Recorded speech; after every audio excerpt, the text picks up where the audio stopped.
Welcome to Insights in History. My name is Marilyn Thompson, and I'm the Marketing Director here at the History Museum. I want to thank the presenting sponsor of Insights in History, Tousley Hall Canopa. Their generous support helps make this program possible. Now in its 18th year, Insights in History has presented over 400 topics to audiences like you. We miss having you here in person, but until we can be together again, we're happy to be able to provide these virtual programs for you. So thank you so much for your support, and please enjoy this month's Insights in History. Good afternoon, everybody. Andy Beckman from the Studebaker National Museum here. Today, I'm going to present The S is Silent, a look at the Concours d'Elegance at Copshaholm. So what exactly is a Concours d'Elegance? It is a French term meaning competition of excellence, and its roots lay in the horse-drawn era, but in the 20th century has become a showcase of the automobile as an art form. And indeed, many of the current Concours d'Elegance, see, you can use the S there because it's a plural, have taken the shape of both an automotive exhibition and a fashion show, and really, it's a beauty contest for the automobile. One thing most Concours events have in common is a beautiful setting. The automobile as an art form is best shown in beautiful surroundings, and the Concours we see here, the Concorso d'Eleganza Via d'Este, which is held annually near Via d'Este Hotel in Cernobbio, Italy, which sits right on Lake Como, is the oldest Concours still running. It held its first event in 1929 and is still going strong today. I'm trying to convince Executive Director Pat Slobodnik that this is an event we should go check out. However, he keeps reminding me that we have travel budgets and Italy is not in them. As mentioned at the outset, fashion is a key component of many Concours events. We see here these lovely young ladies have dressed up in some of the top fashions of the day and are posing right next to this wonderful Rolls-Royce automobile. Indeed, some Concours even offer an award for the people who best pair their fashions with the automobile they are showing.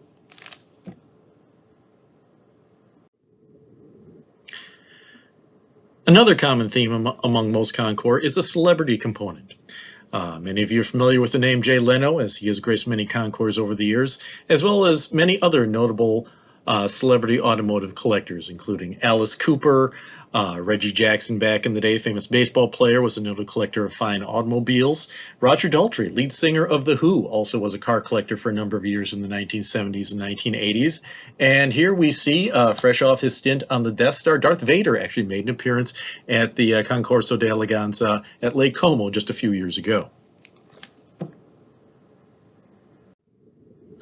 The granddaddy of them all is the Pebble Beach Concours d'Elegance, held each August in California's Monterey Peninsula. It is North America's oldest Concours event, first being held in 1950. The first Pebble Beach Concours was held as a companion event to sports car road races that were being held that same weekend in the Monterey area. That tradition continues today, as the Monterey Historic Weekend, which features vintage auto racing at nearby Laguna Seca Raceway. It's been said that you will see things at Pebble Beach you will never see anywhere else, and you may not see just one of a particular automobile, you will see half a dozen or so of that particular brand. Here we see a row of Bugatti Type 33 Grand Prix race cars. Again, these are very rare, very select, very expensive automobiles. Chances are you may have seen them out on the Laguna Seca Raceway over the weekend and come down to the Concours on Sunday and see them out on the show field. Very fantastic automobiles and very rare automobiles, and a true sight to behold for any automotive enthusiast. Another car you probably will not come across at your local Thursday evening drive-in is this Rolls-Royce Phantom 3. This car was sold new to Mr. J.M. Nicholson and originally had a limousine body built by an English coach building firm, W.S. Atcherley. This is only one of 10 Rolls-Royce automobiles built by that company, but in 1946 it was bought by Rolls-Royce collector John Gall, who commissioned coach builders Freestone and Webb to create this new body you see here. It uses a double skin of copper over steel for the fenders, as well as many other luxury fittings, and it was known to Gall's friends and family as Gall's Copper Kettle.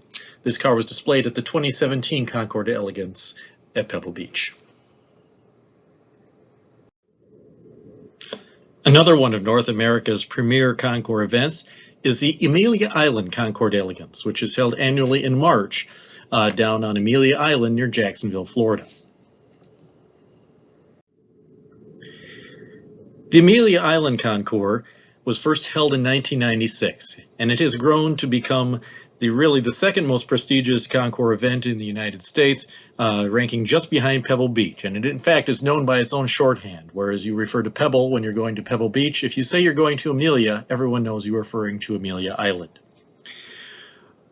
Here we see a picture from a few years ago when the Studebaker National Museum was invited to the Amelia Island Concours with the 1956 Packard Predictor show car.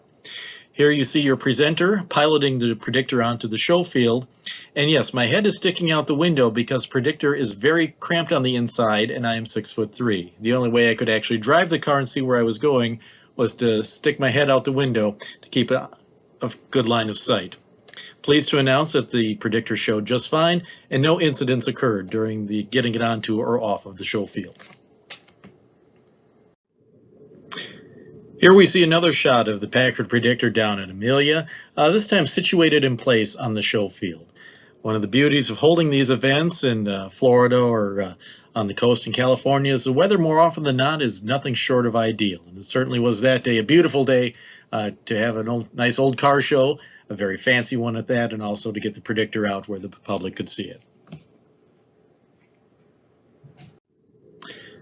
For those unable to head out to the Monterey Peninsula for Pebble or can't get down to Jacksonville for Amelia, I recommend you maybe consider heading up to Plymouth, Michigan at the end of July for the Concours d'Elegance of America at St. John's. This is an excellent concours, one the museum exhibits at annually, and you'll see many, many fine automobiles very much on par with what you might see out at Pebble Beach or down at Amelia. St. John's, as it is known in the Concours world, evolved from the old Meadowbrook Concours, which was held at Meadowbrook Hall, the former Dodge estate in the greater Detroit area.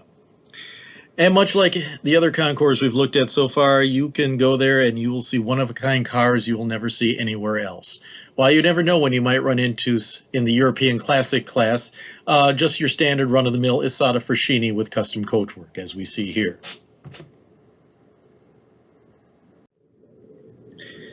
If perhaps you find the Isotta Fraschini just a little too flashy for your taste, maybe you would consider something a little less ostentatious. And we see here this 1937 Delage might fit the bill for you.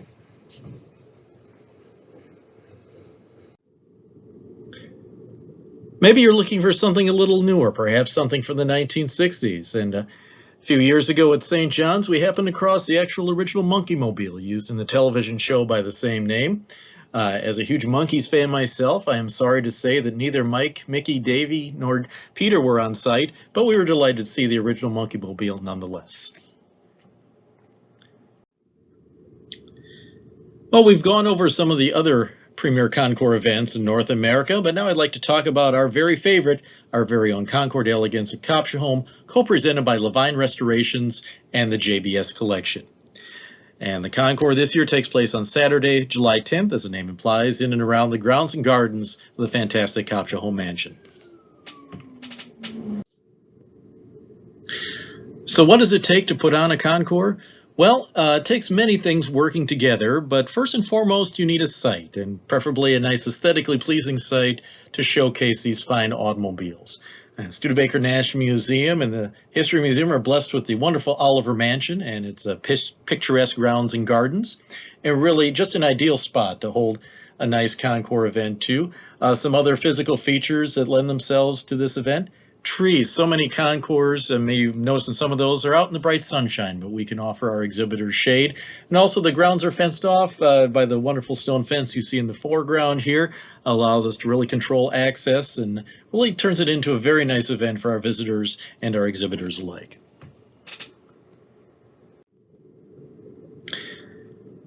As we see in this drone shot of the Concours grounds, the lawn and the gardens really lend themselves to this fine event. We have a nice natural showcase for the classic era cars around, let's call it the classic era house that is the Copshaholm Mansion, as well as plenty of other open areas where we can showcase vehicles of all sorts. So how do we decide what vehicles to showcase at the Concours? Well, it's a rather in-depth process. We're trying to hit the many different aspects of the vintage car world. We're looking for something old, something new. You could even say something borrowed and maybe something blue too.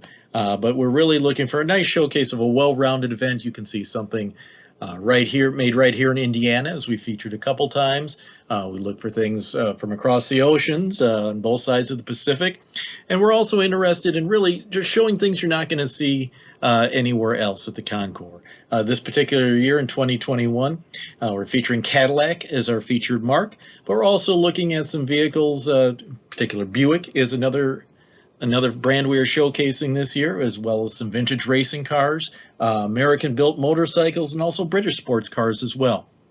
We do have a no repeater rule for 5 years when it comes to showing cars at the Concours, so we can guarantee you that you're going to come the next year and see a completely no field of show cars. And we're also looking to not have really the same things over and over again each year, so we look to feature different brands and different genres of automotive history.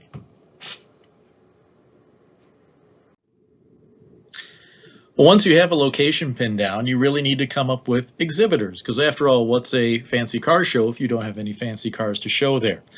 Our exhibitors come from all over the country. We have one gentleman who comes from New Jersey. Our first year, we actually had some folks come down from Canada to show their cars at our show. And we see one of our original exhibitors, Mr. Claude Oanesian, shown here in front, polishing up his Packard. He has been attending our show since day one, and has been also a great resource as he has helped us track down some other cars to showcase as well. And really in this business, it's word of mouth. We try and take care of our exhibitors, and in turn, if they have a good time, they will share that with their friends, who many of them are also car collectors, and it really helps your Concours grow for the future. So how do we figure out where to put all the cars on the show field? Well, it involved actually a little bit of a craft project, as we see here. We have a scale model or a scale map of the grounds and gardens around Copshaholm, and each of the little rectangles you see here represent a car. So we start laying cars out and adjusting things as need be. And when it's all said and done, we know exactly where every car is going on the show field. And all we need is the cars to show up so we can put them in their appropriate location. As concours are judged events, you need to have some judges. And traditionally, the judges operate in teams of 3. You see here a team of judges from the Concurso de Elegancia Villa de Este, the Lake Como Concours we discussed earlier. And the judges are not looking for maybe the best restoration or, who has the most immaculate interior. It's really a beauty contest. It's really, as the Concours names implies, a competition of excellence. They're looking for maybe a car that presents well, it has a great story, or this particular unique example of its coachwork or some other features on there. Simply put, the car with the most expensive restoration may not be actually the top winner in its class, nor are the judges checking inside your frame rail to see if there's any dirt in there, nor to see if there's any bits of sand underneath the brake pedal. Traditionally, as we mentioned, judges in teams of 3 helps break any ties. And we see the traditional judges' uniform for most higher-end concours. You'll see the tan slacks, the navy jacket, and if you can pull off a nice little hat like you see here, all the better. As the climate in northern Indiana, especially in July, can sometimes be very hot and humid, we have opted for a little more casual approach to the judges' outfit. We see here our model Judge Kevin showing the lovely Concours d'Elegance golf shirt applied to judges, your judge's name tag. In addition to getting you into the VIP area for lunch, it also gets you a free scoop of ice cream at the Bonnie Doon trailer.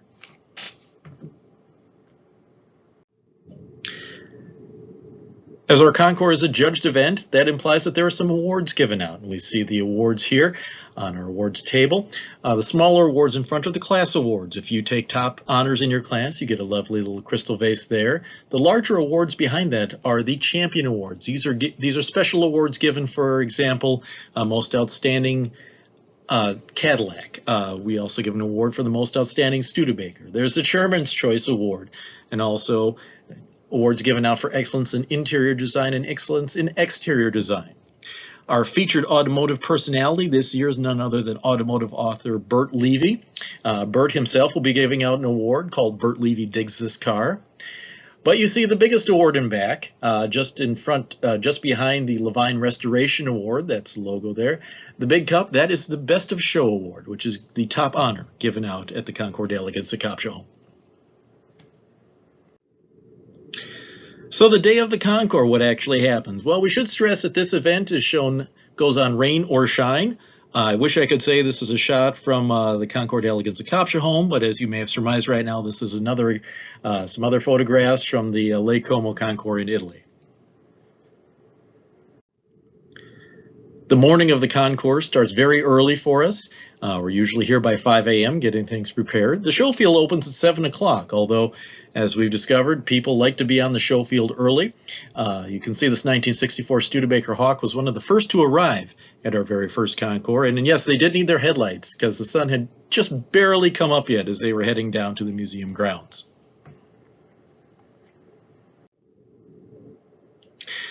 As noted, the show field opens at 7 o'clock for the exhibitors to get their cars placed. This shot here, we show our post-war American convertibles class from 2018. You can see the sun is just barely up over the trees there, and people are very anxious to get down and get a great spot on the show field.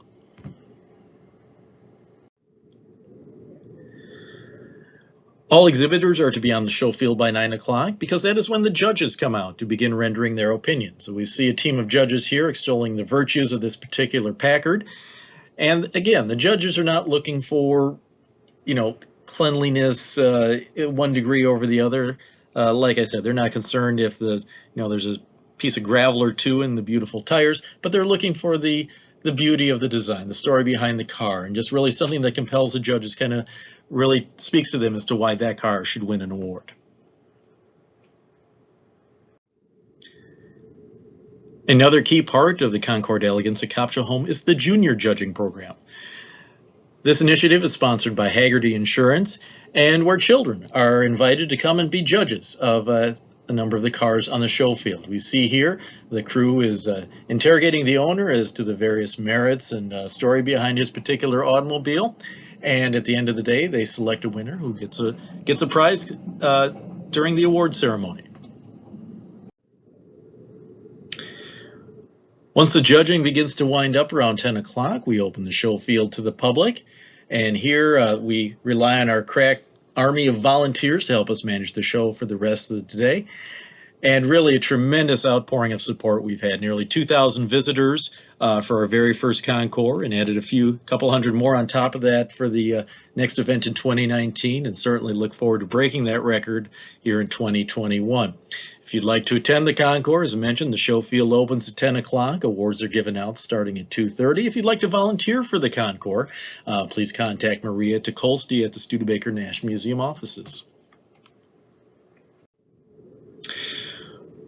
Once the judges' results are tallied, it's time for the presentation of the ribbons. And we see here, this is Maria. That's Maria right there. Her favorite part of the day is actually bestowing the ribbons upon the various cars. And this is the point where people know that they've won an award. You see the Champion Award winners get a nice little green ribbon there. Behind those are the Best of Class awards. That means you get a nice crystal cup during the award ceremony. And the red, white, and blue ribbons behind there, that means you've won the prestigious Champion Award. And you also will receive an even larger cup during the pass and review ceremony. If you are an exhibitor at the car show, this is one of your favorite sights, seeing an award ribbon on your license plate or hanging off your car. As mentioned earlier, the 75 cars on the show field, give or take, we give away approximately 30 awards. And the presentation of those awards takes place in what is called a pass and review ceremony. The pass and review ceremony starts as follows. We generally kick off with the Junior Judging Award, and here we see a gentleman in his Auburn 8's coupe receiving the very first Junior Judging Award handed out at the 2018 Concours d'Elegance at Copshaholm. The Concours d'Elegance at Copshaholm is blessed to have noted automotive author, historian, and scholar Bill Rothermill on hand to be our master of ceremonies. It's been said Bill has forgotten more about old cars than probably most of us will ever know. And indeed, he shares his vast expertise and engaging personality for the pass and review ceremony, where the award winners physically receive their trophies. It's at this point where we press our trophy presentation specialists into action to hand out the awards. We see here this gentleman is receiving a class award for, I believe this is his 1955 Mercury, and we are lucky that we are able to close Washington Street in front of Copshaholm for the awards presentation, and it's really the highlight of a bunch of hard work for the day to see the proud owners getting their awards for their vehicles. The final award giving out at the Concours d'Elegance of Copshaholm is also the top award, and that is the Best of Show. And here we see the Honorable Joe Cassini preparing to receive not only the Best of Show, but he also took home the People's Choice Award that day. Absolutely beautiful Duesenberg that he had. We were delighted to see that as the certainly fitting Best of Show winner, an Indiana-built car at the very first Concours d'Elegance of Copshaholm shown here in 2018. This also marks the final slide of our presentation here today. Thank you, everybody, for checking in on this. And if you'd like to come on down and check out the concours, Saturday, July 10th, Concours d'Elegance at Copshaholm. Gates open to the public at 10 o'clock. Awards are given out at 2:30. And the show formally concludes at 4 o'clock in the afternoon.